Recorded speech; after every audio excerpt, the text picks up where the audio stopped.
지내셨어요? 네.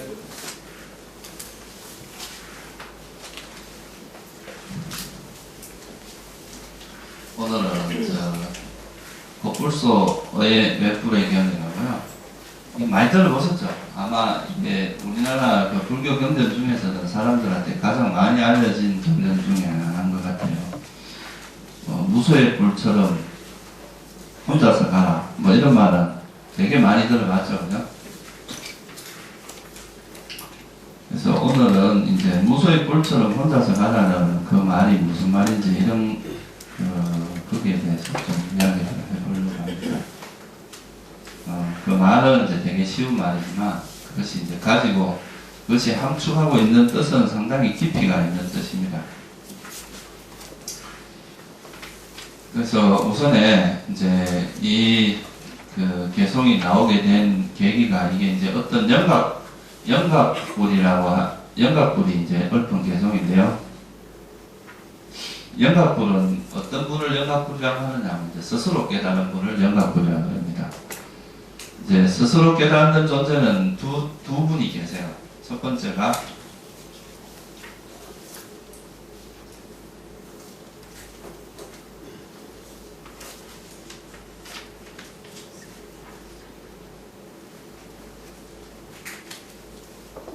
그 영각불 스스로 깨닫는 존재가 이제 부처님과 영각불 이렇게 딱 두 분이 계시는데요.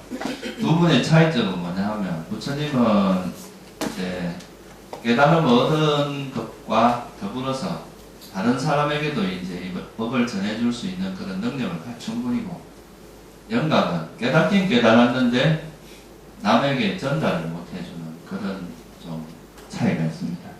그래서 이제 영각불을 우리가 뭐라고 하기도 하느냐 하면 꿀 먹은 벙어리다 이렇게 이야기하기도 합니다.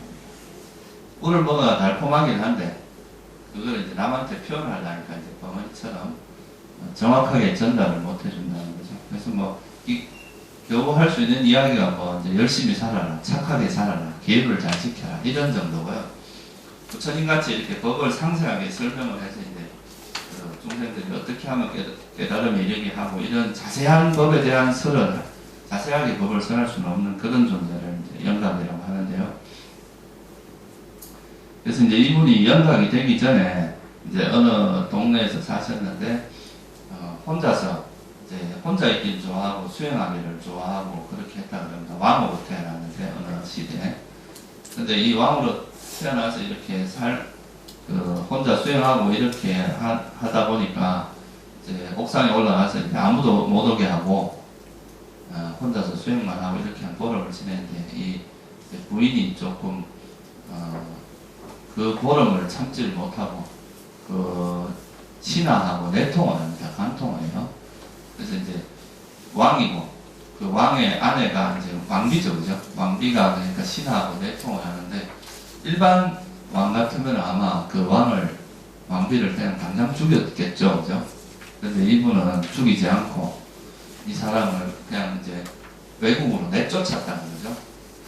밖으로 왕비를 내쫓았는데 오히려 이 왕비는 자기한테 그렇게 덕을 베풀어준 다른 왕을 이렇게 꼬드겨가지고 이제 오히려 침략을 하게 합니다. 원래 이제 그 나라를 뺏으려고. 그런데도 이 왕은 그걸 안 했다 그러잖아요. 이제 살생하는 것을 싫어했기 때문에 오히려 그걸 막지 않고 있었는데 신하들이 왕의 명령을 따르지 않고 절대 이제 살생을 안 하겠다는 그런 조건 하에 이제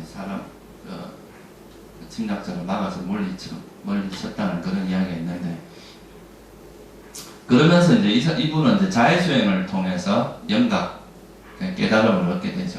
그래서 이제 영각불이 됐는데, 그렇게 해서 이제 영각불이 되고 나서 그 마음에서 일어나는 감흥을 쓰는 시가 이십니다. 그래서 당신이 이제 그런 어떻게 보면 보통 사람으로서는 행하기 힘든 일을 행하고 나서 그 자의심으로서 이제 깨달음을 얻고 나서 그 기쁨을 드러낸 시가 이 시라고 할 수 있습니다.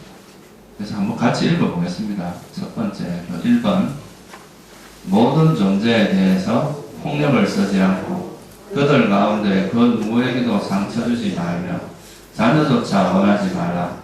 하물며 동료들이라 소불소의 외뿔처럼 혼자서 가라. 이건 뭐 무소라 그러기도 하고 고불소라 그러기도 하고 이제 번역하는 분.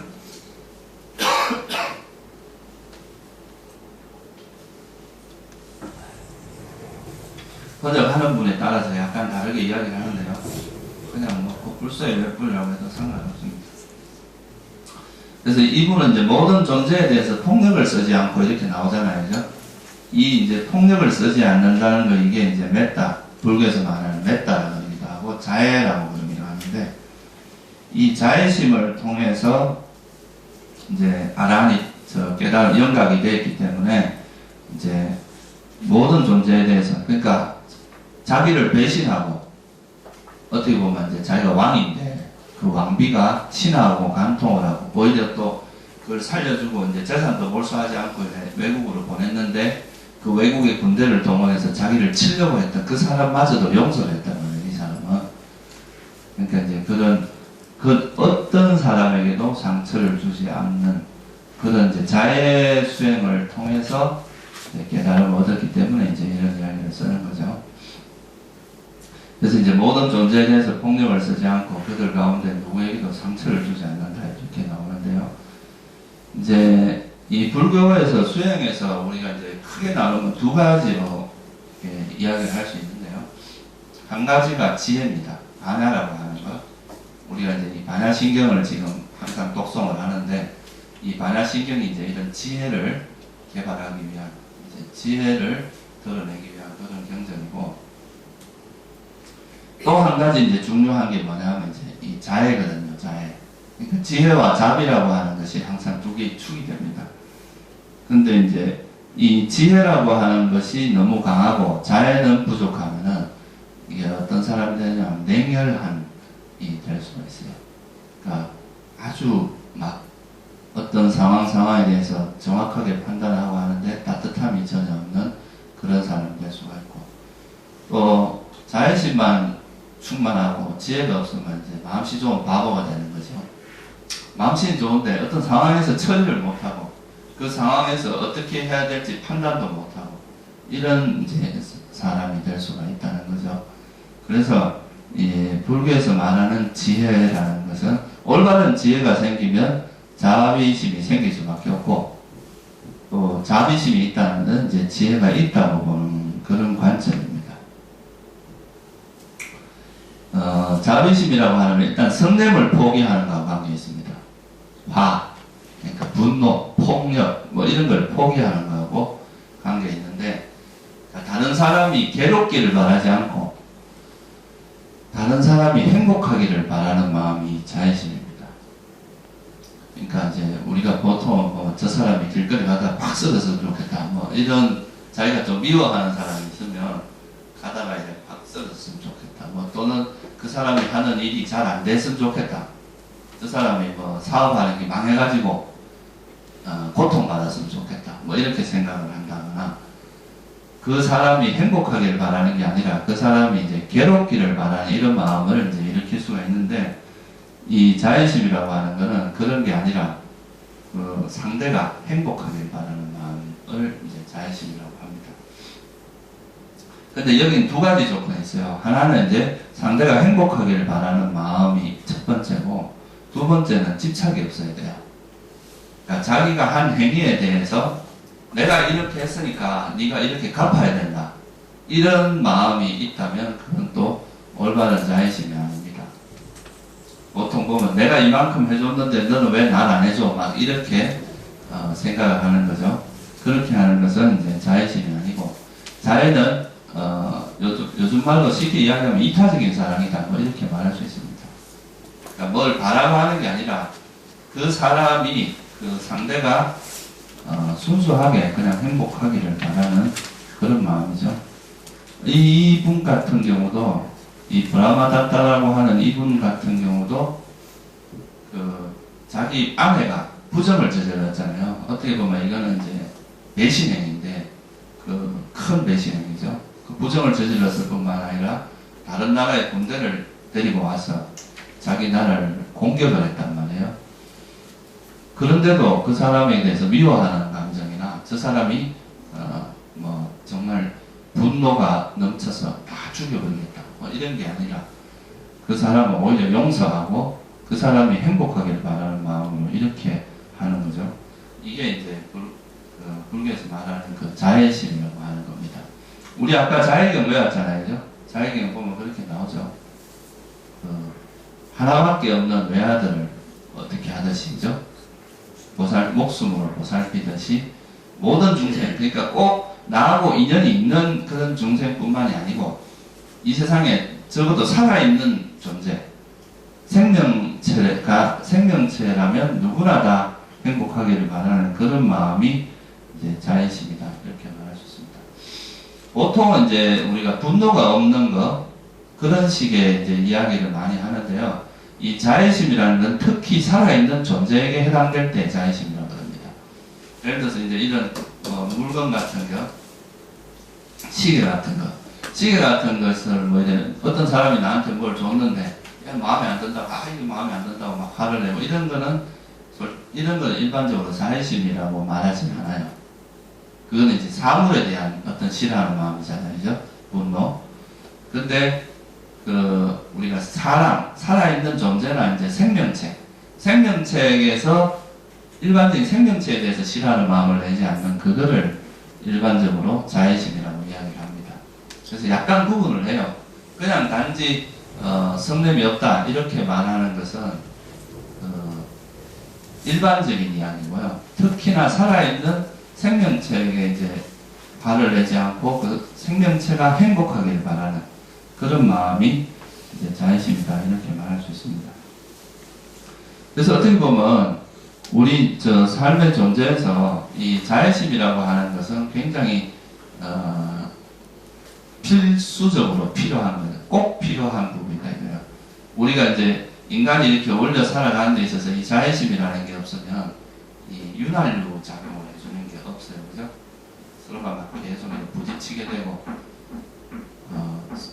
항상 싸우게 되는데 이 자애심이 있으면 이제 서로가 잘 되기를 바라니까 싸울 일이 없어지겠죠, 그죠? 항상 남이 잘 되기를 바라는 그런 마음으로 살아가니까 뭐 내가 도와줄 일 있으면 어떻게든 도와주려고 하고 그 사람이 잘 되기를 바라는 쪽으로 마음을 쓰게 되니까 그런 게 이제 자애심, 우리 사이 인간들 관계 속에서 다툼이 없게 하고 항상 잘 어우러져 잘 살아가고 서로 어울려져 살 수 있게 하는 그런 마음이라고 할 수 있겠죠.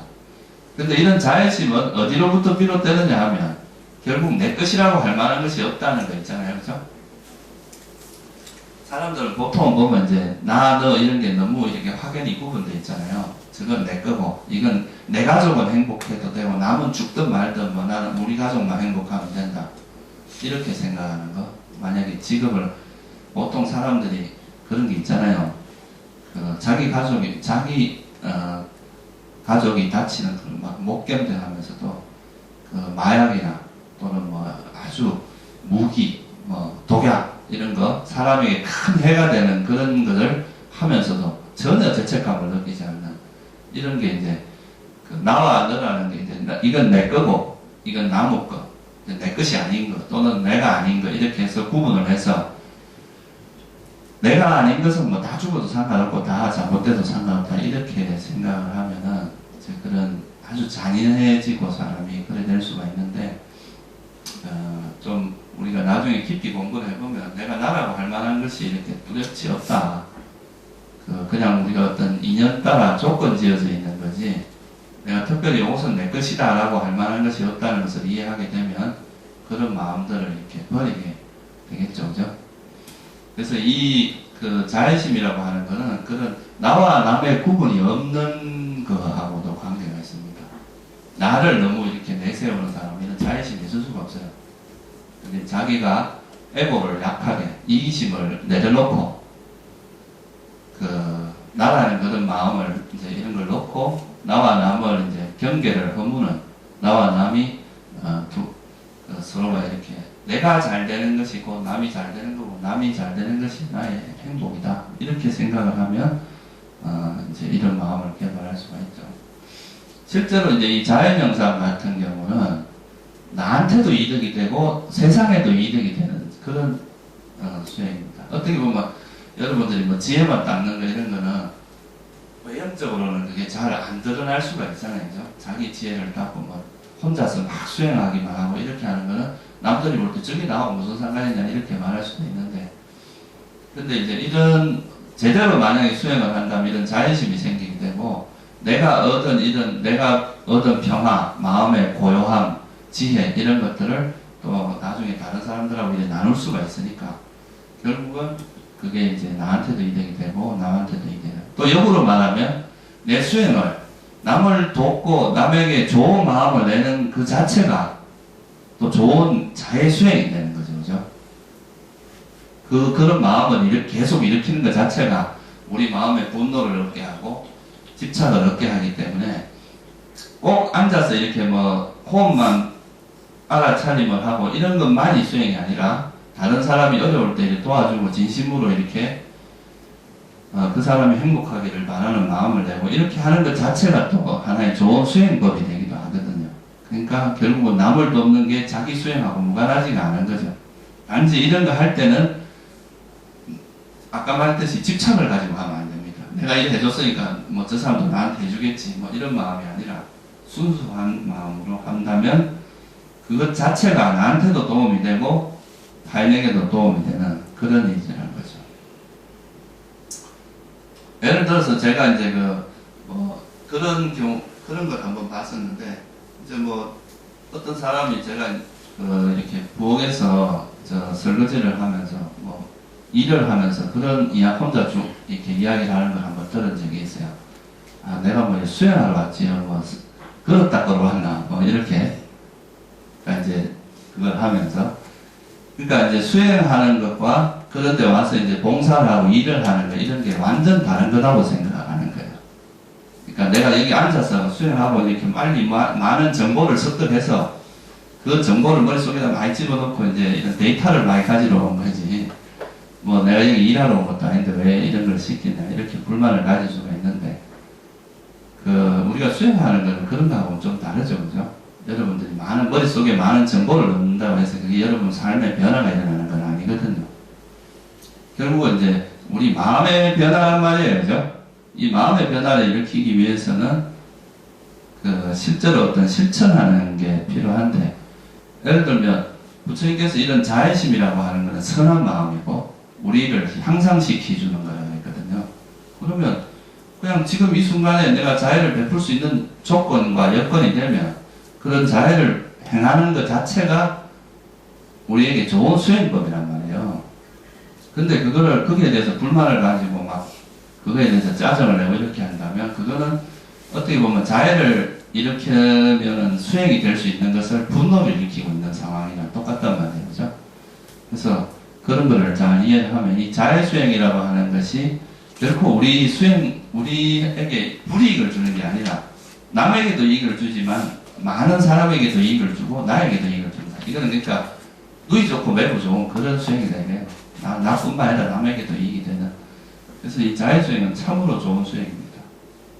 이게 이런 자애 수행이 없다면은 사실 우리 인간의 삶이 굉장히 삭막해질 가능성이 많겠죠. 그죠? 그래서 이거에 대해서 이제 이런 자애 수행을 하는 방법에 대해서는 다양하게 나오는데, 그러니까 이제 보통 경전에서 이야기하는 것은 아까 이제 우리가 자애경에서도 얘기했지만 모든 존재들이 어떻게 하려고 했어요? 마치 하나밖에 없는 외아들을 보살피듯이 목숨 바쳐 이렇게 하듯이 이렇게 잘 되기를 바라는 거죠. 그런 마음을 내라고 했잖아요. 그래서 여러분 우리가 이제 법회하기 전에 보통 어떻게 해요? 잠깐 이렇게 입정을 하잖아요. 그죠? 그럴 때 한번 이런 이제 자애수행을 하는 것도 아주 좋습니다. 그럴 때 예를 들어서 모든 존재들이 건강하고 행복하기를 이런 마음으로 앉아서 이제 이런 법회를 하기 전이나 뭐 수행을 하기 전에 한 5분 정도 이 세상에 있는 모든 생명체들, 모든 존재들이 항상 건강하고 행복하기를 이런 마음으로 계속 그런 마음을 계속 일으키는 거죠. 딴 생각하지 말고 오직 그런 자애의 마음, 모든 사람이 정말 행복했으면 좋겠다, 괴롭지 말고 정말 행복했으면 좋겠다는 마음으로 한다면 그런 마음을 자꾸 일으키면 여러분 스스로도 되게 마음속에 있는 그런 분노가 사라지고 굉장히 좋은 마음 상태를 기를 수가 있습니다. 그래서 우리가 이런 법회하기 전에 잠시 입정을 할 때 이런 자해명상을 하는 것은 참 좋습니다. 자해명상을 예를 들어서 한 30분 수행을 할 때도 자해명상을 한 3분에서 5분 정도 먼저 하고 그리고 나서 호흡에 대한 알아차림을 하거나 이렇게 해도 그것도 아주 좋은 방법입니다. 그리고 티벳에서는 통렌이라고 그런 수행이 있어요. 자해명상 중에 숨을 들이키고 내쉬면서 하는데 숨을 들이킬 때 이 세상의 모든 악한 기운을 다 빨아들인다는 마음으로 이제 숨을 들이키고 내쉴 때는 이제 이 마음의 자애심으로 가득하게 해서 이렇게 숨을 내보내는 이런 수행을 시켜요. 그러니까 숨을 들이키는 숨에서는 세상에서 나쁜 기운을 다 빨아들이는 거죠. 그리고 이제 내쉴 때는 자애로 내보내고 이런 방법도 있고 또 어떤 데는 가면 이제 웃기 명상이라는 그러니까 웃는다는 게 막 이러면 이제 너무 사람이 들뜰 수 있으니까 미소 짓는다 그러죠, 그죠? 살짝 미소를 지으면서 항상 사람을 만날 때 보면 이 절집안에 오는 사람들이 보면 좀 그런 게 좀 약하거든요. 상냥하고 이런 게 아니라 뭔가 무게 팍 쳐고 이러면 누가 오든 말든 인상 팍 쓰고 이런 게 있는데 그러지 마시고 처음 오시는 분들이나 처음 만나더라도 서로 이렇게 인사를 하는 거, 그러니까 밝은 얼굴로. 보통 우리가 이제 세속을 살다 보면 되게 사람들이 경직됩니다. 이렇게 몸도 경직되고 마음도 경직되고 그런데 이런 수행터에 와서는 그런 마음을 이렇게 경직된 마음을 놔버리고 좀 이렇게 편안하게 사람들 사이에서도 서로 이렇게 좀 편안한 얼굴로 이렇게 대하고 너무 긴장할 필요 없습니다. 누가 두드리 패는 사람도 없고 여기 안 온다고 해서 뭐라 그러는 사람도 없고 그러니까 그냥 마음을 이렇게 긴장된 마음을 풀고요. 좀 여기 또 처음 보더라도 이제 처음 보고 이런 분들이 있으면 가볍게 인사도 하고 좀 이렇게 안내도 해주고 그런 게 자애를 베푸는 거거든요. 그래서 자애심이 이렇게 충만하면 되게 이렇게 즐거운 마음으로 수행을 할 수 있습니다.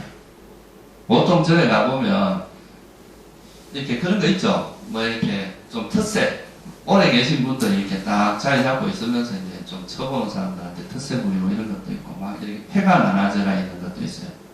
무슨 이쪽에 폐, 이쪽 폐 이렇게 몇 개가 나눠져가지고 막 서로 싸우기도 하고 그러는데 그런 거는 기본적으로 자애심이 부족해서 그런 겁니다.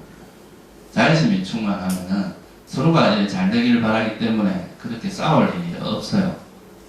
그래서 자애수행을 많이 하는 곳에서는 다툼이 없습니다. 원래 어느 집단에 가도 마찬가지예요.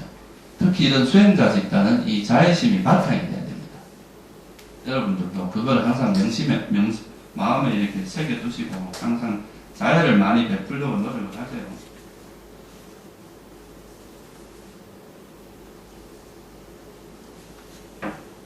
그래서 이제 폭력을 쓰지 말고 모든 존재에게 이제 상처를 주지 마라.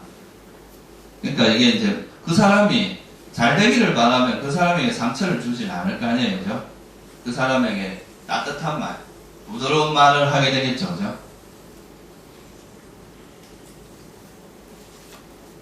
그래서 이제 우리가 말을 할 때도 항상 부드럽게 말을 하라 그러고 또 호의적인, 우호적인 말을, 공격적인 말을 하지 말고 말을 해도 누가 조금만 이야기하면 탁 이렇게 상대를 이렇게 기를 팍 죽이는 이런 공격적인 말 같은 건 가급적이면 하지 말고 그 사람의 이렇게 우호적이고 그 사람에게 좀 친절한 그런 말을 하는 거, 행동도 마찬가지고요. 그런 게 일종의 그것도 하나의 자애 수행이라고 할 수 있습니다. 그래서 폭력을 행사하지 말고 상처를 주지 말라는 거죠. 우리가 팔정도 중에 한 가지가 뭐예요? 거친 말 하지 말라 이런 게 있죠, 그죠? 바른 말 중에 거친 말 하지 말고 거짓말 하지 말고 이런 게 있죠. 거친 말이 남에게 상처를 주는 말이잖아요, 그죠? 욕을 한다거나 상대의 자존심을 이렇게 자존심에 상처를 주는 그런 말을 한다거나 그런 거를 하지 말라는 거고요. 자녀조차 원하지 마라. 이거는 이제 어떻게 보면 우리가 이제 수행자의 입장에서 이야기하는 거기 때문에 이 자녀조차 원하지 말란 말은 여러분들이 어떤 자녀가 있다 하더라도 거기에 집착하지 말라는 말로 이해를 하시면 됩니다.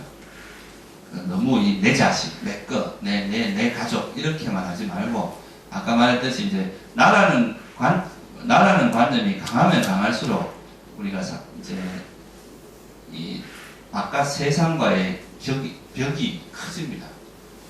그러니까 내가 잘 되는 걸 바라게 되고 그러면 다 같이 더불어서 잘 사는 세상이 아니라 나만 잘 살면 된다 이런 마음으로 가기가 쉽단 말이죠. 근데 그런 나라고 하는 그런 개념들이 조금 약화되고 더불어 잘 사는, 그러니까 나와 남의 그런 경계가 허물어지면 같이 잘 사는, 더불어 잘 사는 그런 쪽으로 이제 마음을 자꾸 쓰게 되겠죠, 그죠? 그래서 그렇게 되도록 마음을 쓰는 게 좋습니다. 그래서 이제 너무 내 것, 보통 이제 이 불교에서 말하는 제일 근본적인 무명 중에 하나가 내 거라는 겁니다.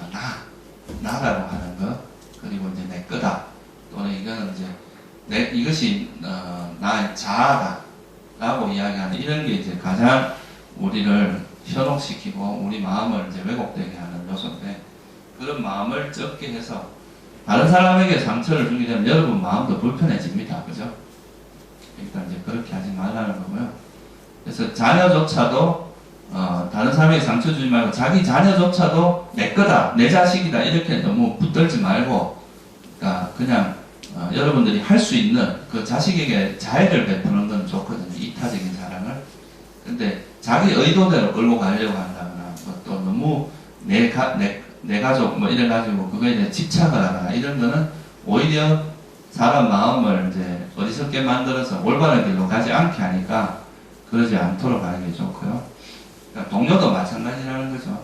우리가 인간관계는 너무, 그러니까 이제 집착을 하거나 너무 이래 하면은 그건 나중에 꼭 문제가 생깁니다. 그러니까 우리가 할 수 있는 범위 내에서 그 사람이 정말 잘 될 수 있는 방향에서 최대한 자애를 베푸는 것은 바람직한데, 이것은 내 친구, 내 가족 이래가 너무 이렇게 붙들고 집착을 하게 되면, 만약에 그렇게 붙들었는데 친구하고 배신을 당하면 그 고통을 이루 말할 수도 없단 말이에요. 그렇잖아요, 그죠? 그것도 이제 뭐 저놈은 싫어하는 놈, 저놈은 좋은 놈 이렇게 너무 또 나눠놓으면 자기가 보기 싫은 사람하고 만나면 엄청 괴롭습니다. 그죠? 그래서 인간관계는 너무 이제 이렇게 집착을 하지 말고요. 그냥 있는 그대로 만나야 됩니다. 그게 이제 이 자애가 이야기하는 게 바로 그런 부분이에요. 어떤 사람에게 우리가 만날 때 이제 내가 바라는 것이 없으면 이 사람에 대한 분노가 없어요. 보통 보면 내가 바라는 게 있으니까 그런 분노가 생기잖아요. 그죠? 그래서 그 사람에게 뭔가를 기대하거나 너무 크게 바라지 말고 내가 인연이 되어서 그 조건이 되어서 그 사람에게 이제 자애를 베풀 수 있을 때 최대한 베푸는 그런 쪽으로 마음을 쓰면은 여러분들이 벽에 고통받지 않고 인간관계를 할 수 있습니다. 보통은 보면 인간관계에서 이제 대부분 인간관계 어렵다고 하는데, 그 인간관계가 어려운 이유가 자기가 이렇게 기대하는 바가 다 있어요.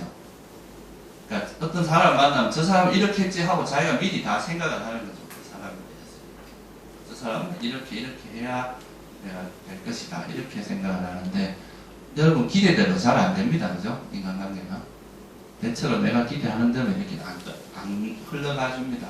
그러면 이게 그렇게 안 흘러가면 막 배신당했다 생각하고 막 싫어하고 이렇게 되는데, 그런 마음을 놔버리면 그냥 뭐 어떻게 오더라도 그 상황에 적절히 대처를 하는 거고, 그냥 적절하게 그때 자애심을 베풀고 이렇게 하면 그게 큰 문제가 되지 않겠죠. 그죠?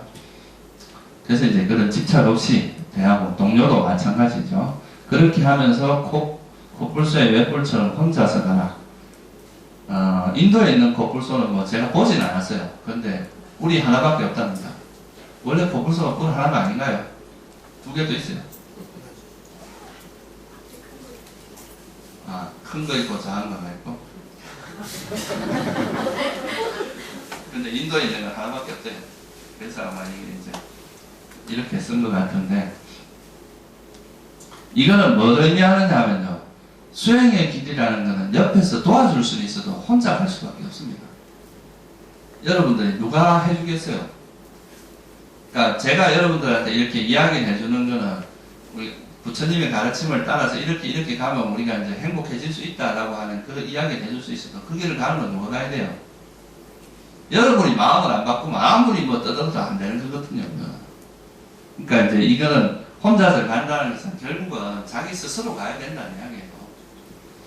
혼자서 자기가 이제 자기 마음을 바꾸는 그 수행을 하는 것은 우리가 이제 다른 사람이 도와주는 것은 하나의 계기를 마련해주고 길을 알려주고 하는 것은 가능한데 실제로 그 길을 가는 건 누가 가야 되겠어요?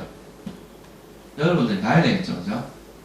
여러분들이 마음에서 이거 실천을 하고 이거를 노력을 하지 않으면 절대로 바뀔 수가 없다는 거예요. 그래서 이제 우리 마음에서 이런 이제 분노라는 것이 위험하다는 것을 이해하고 또 이런 집착이라는 것이 또 분노라는 것이 일어나는 게 또 집착이 바탕이 되어 있다는 거 이런 것도 이해를 하면서 혼자서 이렇게 그 길을 행할 실천을 하는 거죠. 그렇게 하면 여러분들 이제 아주 편안하고 행복한 삶을 살 수 있다는 거죠. 근데 아까도 말했지만 이제 내가 혼자서 가는 것 같지만 실제로는 뭐예요? 이 수행이라는 자아를 이제 어떻게 보면 내가 나라고 붙들고 있는 걸 놔버리기 때문에 이게 나아지면 결국 나와 남이라는 것의 경계가 허물어져 버립니다. 나라는 것이 있음으로써 뭐가 돼요? 나가 있으니까 또 남도 생기는 거 아니겠어요? 그죠? 만약 여러분들이 나라는 개념이 없으면 남이라는 개념이 있겠어요? 형식적으로는 있을 수 있어요. 분명히 다른 거니까, 그죠? 너, 나 이렇게 할 수 있지만 우리 마음에서 나와 너에 대한 그런 이렇게 경계라든가 차별을 둬가지고 나는 행복해도 되고 너는 행복하면 안 된다. 너는 괴로워야 된다. 이런 마음은 생기지 않는다는 거죠. 그래서 부처님께서 깨달음 얻고 나서 하신 게 뭐예요? 다 이 대비행이잖아요. 그죠? 자비행을 하잖아요. 결국은 당신이 깨달은 그 바를 다른 존재들하고 다른 존재도 똑같이 나와 똑같이 행복하기를 바라는 마음이 생긴다는 거죠. 그게 이제 우리가 이야기하는 이 자의 수행에 비록 혼자서 가지만 결국은 세상을 이롭게 한다 이 말이에요. 우리가 수행이라는 것은 내 혼자라기보다 내 마음에서 일어나는 일이기 때문에 누가 해줄 수는 없는 거지만 이런 수행을 통해서 결국은 우리가 마음이 정화가 되고 순화되고 이러면 그게 결국은 세상을 행복하게 해주겠죠, 그죠? 지금 우리 사는 세상에는 막 스트레스가 엄청나게 많단 말이에요. 근데 이제 그런 것들이 물질적으로 부족해서 그런 건 아니잖아요. 우리 여러분 여기 나이 드신 분들 많으시지만 한 몇십 년 전만 해도 사실 지금보다 훨씬 못 살았거든요. 그러니까 물질적으로 보면은 그렇게 훨씬 옛날보다 풍족한데 이런 것이 행복하지 못한 이유는 우리 마음에서 그런 정신적으로는 이게 성장하지 못하고 오히려 분노나 집착 이런 게 훨씬 강해졌거든요. 감각적 욕망에 너무 많이 물이 들어가지고 그 감각적 욕망이 많아지니까 결국은 그것이 충족되지 않고 그러면 그걸로 인한 분노도 커지고 그렇게 해서 이게 이제 이 사회가 되게 어떻게 보면 요즘은 분노가 많은 세상 같아요. 뭐 조금만 누가 잘못해도 그걸 막 받아들이지 못하고 그냥 막 이렇게 화풀이를 하는 것 같아요. 자기 속에 이제 있는 그런 화를 감당을 못하니까 그거를 막 인터넷이나 막 이런 데다가 막 그 익명성을 가지고 화풀이를 하고 이렇게 하는 것 같은데 그러니까 이제 우리나라에 지금 뭐 스트레스 지수나 이런 게 엄청나게 높거든요. 그러니까 사실 우리 마음이 이렇게 정화되어 나가고 여러분들이 행복하게 어떻게 해야 진짜 행복하게 사는 건지 그런 길을 잘 모르는 거죠, 그죠?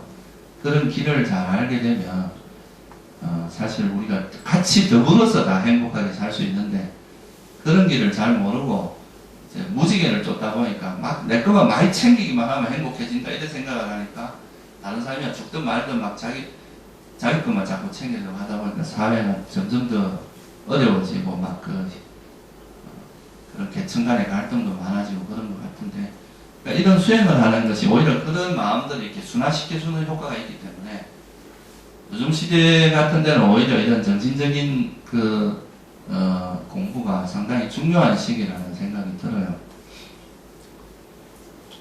그래서 이제 이 혼자서 가는 거지만 세상을 이롭게 한다는 것에 대해서 여러분들이 좀 잘 이해를 하셨으면 좋겠고요. 그러면 어떻게 혼자서 가느냐? 이거는 제가 간단하게 오늘 이제 전체적인 길을 팔정도에서 그러니까 어떤 식으로 우리가 이제 혼자서 가서 깨달음을 이르게 하는지를 간단히 말씀을 드리고 다음에 이제 조금 더 부연 설명을 한번 드리기로 하겠습니다. 그 이제 처음에 수행을 시작을 할 때는 아까도 말했지만 보통 사람들은 첫째는 이 왜곡돼 있어요. 우리 마음이. 그러니까 뭐가 행복이고 뭐가 괴로움인지를 사실 모르고 살아갑니다. 여러분들이 살아가는 삶을 한번 돌이켜 보세요. 다 대부분은 뭔가 돈이나 명예 이런 것이 행복이라 생각하고 그것만 쫓아가고 있어요. 그죠? 대부분의 사람들이. 그런데 이제 그런 것들이 진짜 행복일까라고 한번 진지하게 생각해 본 적이 잘 없습니다. 보통 보면 그냥 막 사람들이 쫓아가니까 이소부화에 나오는 것처럼 누가 하나가 막 쫓아가니까 옆에 있는 막 또 뭐가 쫓아가고 이래가 결국은 그 숲에 있는 모든 동물이 막 달려가는 이런 이야기가 나오잖아요. 그죠? 그런 것처럼 그냥 뭐 태어나면서부터 사람들이 그래 살아가니까 막 이렇게 살아가는데 이것이 진짜 진정한 행복의 길인가 라는 거를 진짜 생각해보고 사는 경우는 드물단말이에요. 그냥 쫓아가는 거죠. 그죠? 근데 이제 이런 부분은 여러분 보통 일반적인 사람들이 진짜 이것이 행복이다, 이것은 괴로움이다 라고 확정적으로 이야기하기는 좀 어렵습니다. 대부분은 어떻게 하냐면 추측이에요. 아, 이렇게 살면 행복하지 않을까? 이렇게 살면 우리 삶에 어떤 그 행복이 오지 않을까라고 이제 생각을 하는데 이거는 사실은 처음 시작은 여러분들만의 판단만 가지고는 사실은 조금 어려워요. 그래서 이제 수행의 출발점 중에 하나가 이 선법이 생기게 하는 출발점이 선우라고 했습니다. 부처님께서 좋은 도반, 선우, 좋은 친구라고 하는 친구. 이 친구에는 부처님이 최고의 친구입니다. 부처님께서 이제 이 세상에 나왔기 때문에 사실 우리가 이렇게 사는 것이 진실로 우리에게 행복을 주는 길이다. 이것은 우리에게 괴로움을 주는 길이라는 걸 명확히 여러분 만약 신심이 있고 믿는다면 그런 걸 믿고 따라가면서 이제 우리에게 큰 이익을 받을 수가 있는데 근데 이제 이런 것이 없고 여러분 스스로의 판단에 의해서 이것이 행복이고 이것은 지금은 대체로 자기 판단에 의해서 살아가고 있잖아요. 사회적으로 교육받은 거하고 자기 판단. 근데 그것이 그렇게 사는 것은 막상 그렇게 가보면 계속 일이 꼬이고 뭔가 이렇게 어려움이 자꾸 장애 요소를 만나게 됩니다. 자기는 조금 지나면 더 행복해지겠지 생각하지만 좀 더 지나면 또 새로운 문제가 생기고. 근데 부처님께서 말씀해준 이 길은 이제 당신이 나름대로 진리를 터득하고 말씀하신 거기 때문에 이 길을 쫓아가면 자기가 노력하는 만큼 분명히 좋아지고 나중에 결국은 문제가 이제 이 실타래처럼 꼬여있던 우리 삶이 엉켜있던 이것이 슬슬 풀어지면서 결국에는 이제 삶이 아주 순조롭게 고통받지 않고 살아가는 노하우를 터득하게 되는 거죠. 그래서 이제 처음에 우리가 이제 어떤 것이 진짜 우리 삶에 행복을 주고 어떤 마음이 우리에게 괴로움을 주는가 하는 것은 처음에는 배워야 됩니다. 이거는 여러분들만의 생각 가지고 하는 것은 좀 부족해요. 그래서 처음에는 이제 부처님이나 부처님의 가르침을 따르는 제자들의 가르침들을 배워서 아 이것이 선한 법이고 이것이 다시 말하면 우리 삶에 행복을 주고 이것이 불행을 주는 괴로움을 주는 마음이다라는 것을 이해를 해야 돼요. 그게 이제 수행의 시작점입니다. 그래서 예를 들면 부처님께서는 탐진치가 뭐라 그랬어요? 여러분 삶에 이익이 된다 그랬어요? 아니면은 이익이 안 된다 그랬어요?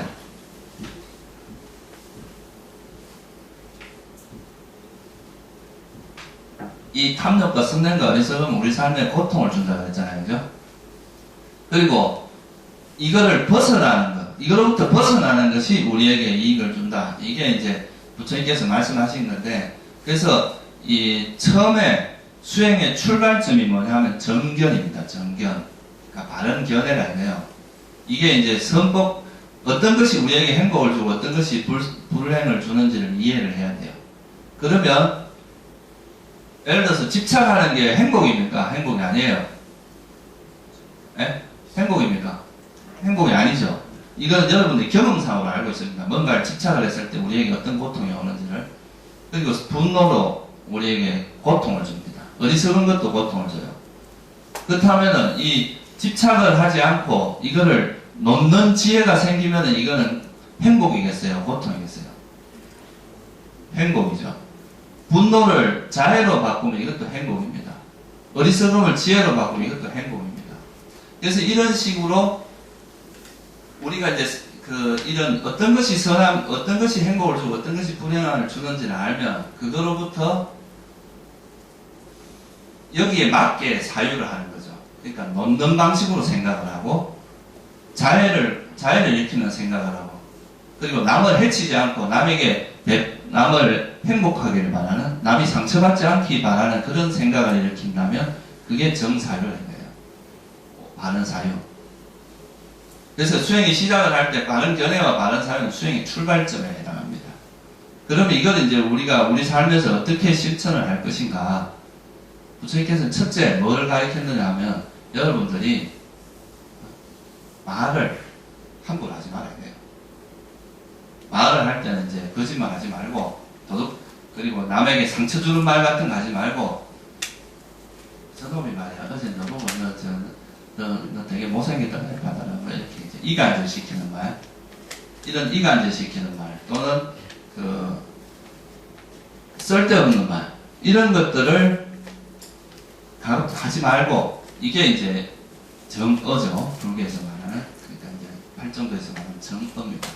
그리고 바른 행동 살생하지 말고 도둑질하지 말고 그리고 이제 바른 생계 남을 살생 도둑질 그리고 음행 간통하지 말라는 거예요. 그리고 이제 뭐 바른 생계라는 거는 이제 올바른 직업을 가지라는 거예요. 아까 말했듯이 마약 팔아고 여러분들 행복하면 그게 여러분 진짜 행복이겠어요? 절대 아니라는 거죠. 술도 너무 이렇게 술도 사실은 금한 겁니다. 그리고 우리가 살생을 해서 먹고 사는 직업 있잖아요. 그죠? 사냥이라든가 이런 것도 여러분들에게 그거는 생명체를 죽이는 직업이라서 좋지 않다 이거예요.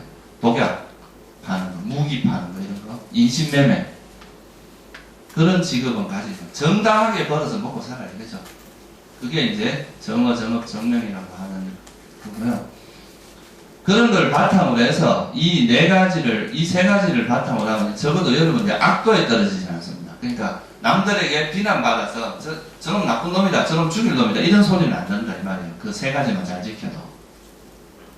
그러고 나서는 조금 더 섬세하게 우리 번뇌를 버리기 위해서 이제 바른 노력이 필요합니다. 그게 이제 뭐예요? 네, 팔정도에서 이야기하는 정진이거든요. 그 바른 정진은 어떻게 하는 거냐 하면 일단은 여러분 마음에서 이제 아까 정정진을 위해서는 앞에서 이야기한 정견이 중요한 거예요. 어떤 것이 우리에게 유익하고 어떤 것이 해로운지를 알면 우리 마음을 잘 지켜봅니다. 우리 마음에서 어떤 일이 일어나고 있는지 여러분이 걸어갈 때, 앉아있을 때, 누웠을 때나 언제나 행주자와 어느 때나 우리 마음을 잘 지켜봐요. 마치 여러분들이 문지기가 되는 것처럼 여러분 마음에서 이제 어떤 마음이 일어나는지를 관찰을 하고 지켜보다 보면 그럼 뭐가 되겠어요? 또 여러분들이 밥을 먹거나 똥을 누거나 옷을 입거나 하여튼 일상적으로 하는 모든 네 가지 자세, 행주자와의 자세나 모든 행동 여기에서 깨어가지고 지켜보다 보면 이런 걸 하면서 내가 분노를 일으키는지 또는 집착을 하고 있는지 어리석음이 일어나는지 이런 걸 알 수 있겠죠. 그죠? 또는 지금 내가 분노나 이런 거 없이 잘 하고 있구나. 자의심이 일어나는구나. 또는 지지 않는 마음으로 보고 있구나. 또는 지혜가 작용하고 그러면 여기서 이게 이제 이런 걸 내 마음에서 어떤 게 있기나 잘 지켜보면 여기서 만약에 성법이 계속 일어나고 있으면 그때는 어떻게 하면 돼요? 그거 계속 개발하도록 하면 되는 거예요. 이걸 잘 이해를 해야 되겠죠. 그죠? 이 상황을 지켜보다 보면 이제 이 상황에 대한 이해가 되는데 그러면 이게 만약에 성법이 계속 일어나면 그거는 계속 개발하도록 또는 지속되도록 노력을 하면 되고, 그렇지 않다면 만약에 집착이 일어나거나 성냄, 분노가 일어나거나 또는 어리석음이 일어날 때는 어떻게 하면 되겠어요? 버려야 되겠죠. 그죠? 이게 이제 소위 말하는 내려놓기라고 하는 겁니다. 버린다. 그래서 이제 일단 지켜보고, 이 지켜보다 보면 이 현상에 대한 이해가 됩니다. 이해를 하고, 그리고 이 이해된 것에 대해서 놓는, 그러니까 쉽게 말하면 탐진, 집착과 성냄과 어리석음을 놔버려야 된다 이 말이에요. 그죠? 그렇게 하면 어떻게 되겠어요? 이게 바른 정진입니다. 성법은 개발하고 불성법을 놓는 거잖아요. 그죠? 이렇게 해서 여러분들 일상생활 속에 어느 때나 우리 마음이 이런 분노나 집착, 어리석음에 물들지 않게 노력을 하다 보면 우리 마음이 서서히 정화되면서 여러분 마음에서 이제 소위 말해서 이제 번뇌는 놓아지면서 알아차림이라고 하는 것이 정착되기 시작합니다. 이게 소위 말해서 마음의 색일이 이제 완전 정착되기 시작하는 거죠.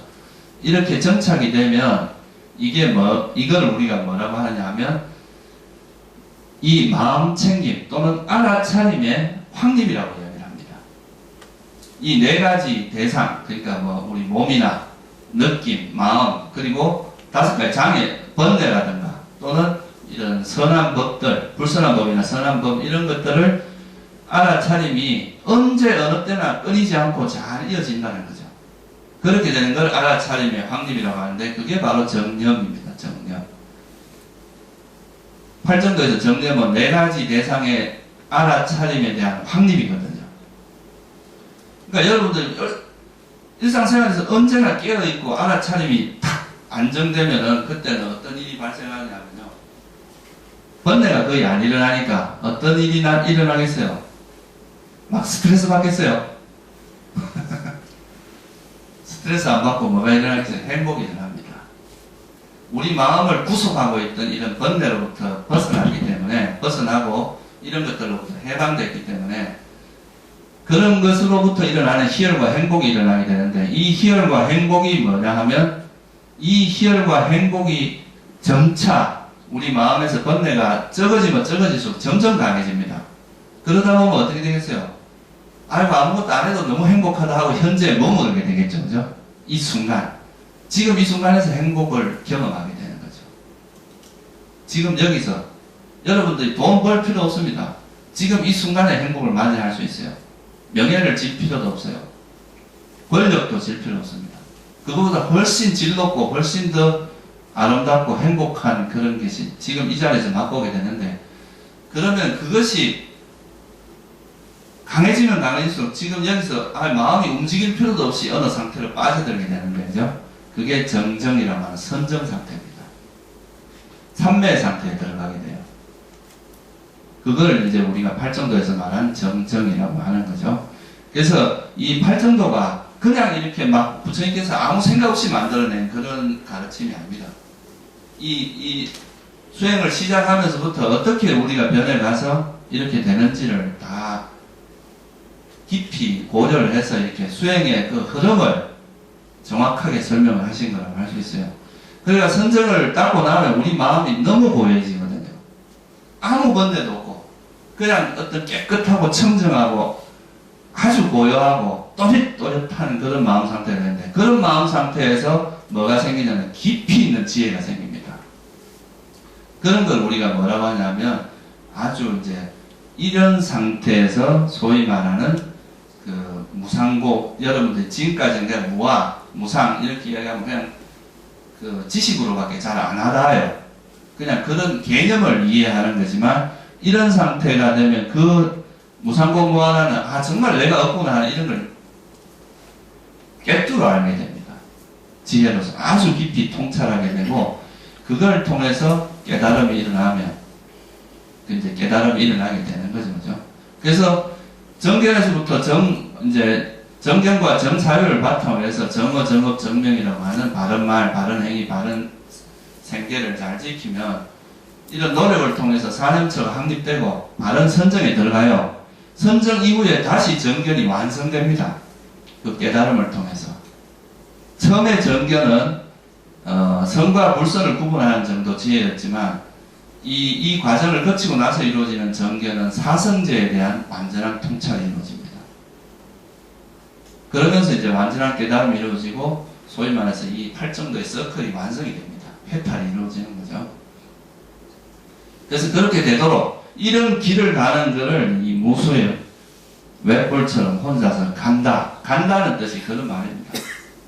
여러분들 길거리만 걸어간다고 이 무소의 뿔처럼 혼자 가는 게 아니에요. 네? 이거는 이런 그 마음의 흐름을 따라가는 것을 무소의 뿔처럼 혼자서 간다 이렇게 이야기하는 거죠. 그리고 나서 깨달음을 얻고 나서 이제 이 정견이 완성되고 나면 그 다음에 하는 게 뭐냐? 자기를 위해서 할 일은 다 끝났습니다. 배울 것도 없어요. 그래서 아라한을 무학이라고 그러거든요. 그러니까 그때는 하는 일이 뭐겠어요? 세상을 이롭게 하는 밖에 할 게 없습니다. 다른 사람들이 나와 똑같은 이런 행복을 경험하도록 도와주고 그런 행을 하는 거죠. 자비행을. 그게 이제 우리가 말하는 그 부처님 같은 분들의 대비행이죠. 그죠? 대자 대비하다는 그 말이죠. 그래서 여러분들도 이 무소의 뿔처럼 혼자서 한번 가보세요. 네? 그냥 이렇게 이 인생을 너무 그 세상의 흐름에 정신없이 쫓아가지 말고 이런 그 세상은 우리가 사는 세상은 전부 감각적 욕망을 추구하는 세상입니다. 그냥 뭔가를 찾기 위해서 신기루 같은 걸 쫓아가는 거예요. 진짜 여러분이 붙들면 행복할 것 같지만 아무 행복합니다. 또 새로운 게 기다리고 있어요. 이 감각적 욕망이라는 건 만족할 줄 모르기 때문에 여러분들이 뭘 쫓아가서 거기 가면 뭔가 있을 거라고 생각하지만 막상 가보면 또 새로운 것을 찾게 돼 있어. 만족이 안 됩니다. 근데 이런 수행은 지금 이 순간의 만족, 지금 이 순간의 행복을 느낄 수 있어요. 아무것도 필요 없어. 마음만 있으면 돼. 뭔가 마음만 있으면 지금 이 순간에 얼마든지 여러분들이 질 높은 행복을 느낄 수 있거든요. 그러니까 이제 그런 세속에 있으면서 이제 여기에 완전 전념하지 못하더라도 이런 길에 대한 이해를 하고 감각적 욕망뿐만이 아니라 우리가 행복할 수 있는 길이 있다는 걸 여러분이 안다는 것만 해도 굉장히 중요한 겁니다. 이 감각적 욕망만 쫓아가는 것들은 진짜 일생을 낭비하고 살아가는 겁니다. 여러분들 아무리 뭐 70년, 80년을 살아도 어린애에 불과합니다. 옛날에 그 마가전이라는 그 스님이 이제 어떤 노인이 왔는데 왜 노인이 왔는데 자리를 안 비켜주나 그러니까 당신 마음에는 탐진치가 거득한데 그런 사람은 어떻게 뭐가 노인이냐? 당신은 어린애다. 여기 있는 사람들은 전부 탐진치가 소멸한 아라한들이다. 이런 사람이 진짜 어른이라는 거죠. 그래서 이 감각적 욕망을 쫓아가는 이런 삶이라고 하는 것이 되게 보잘것없는 삶입니다. 그러니까 너무 이런 데 인생을 바치지 말고 좀 의미 있는 삶을 사는 게 좋을 것 같습니다. 오늘 이걸 마치고 한 가지만 제가 며칠이고? 7월 20일 여기 보세요. 왼쪽에 한번 보세요. 그 마음의 세계를 내다라고 있죠. 그죠? 7월 20일부터 22일까지 저 전등사에서 강화도 아시죠? 거기서 이 대학 청년회 수련회를 합니다. 우리 불교의 미래는 청년에 달려 있습니다. 여러분들 주위에 있는 그 아드님이나 친구 그냥 가라 그러지 말고 이 회비를 내주고 가라 하세요. 그래야 옵니다. 회비를 내주고 무조건 쫓아보내세요. 그래 이번에 좀 사람들 많이 참여할 수 있도록 주위에 많이 이야기 좀 많이 해주세요.